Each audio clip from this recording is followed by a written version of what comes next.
সকালবেলায় আকাশটা কি সুন্দর বন্ধুরা, তোমরা দেখতেই পারছো। এবং পাখিদের কলরব, কি সুন্দর আকাশ। এখন সকাল 6টা বাজে এবং দেখো গাছের মধ্যে দুটি বুলবুলি পাখি কিন্তু বসে রয়েছে।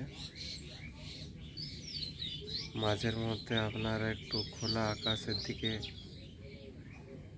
তাকিয়ে থাকার চেষ্টা করবেন। দূরে দেখুন আম গাছ রয়েছে। বন্ধুরা,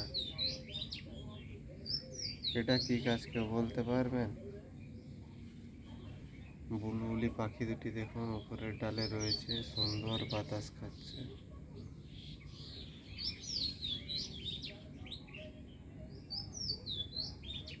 বৈশাখ মাসে সকালবেলায় আগে আগে উঠে যে একটা হাওয়া বাতাস, তার ফিলিংসটাই আলাদা।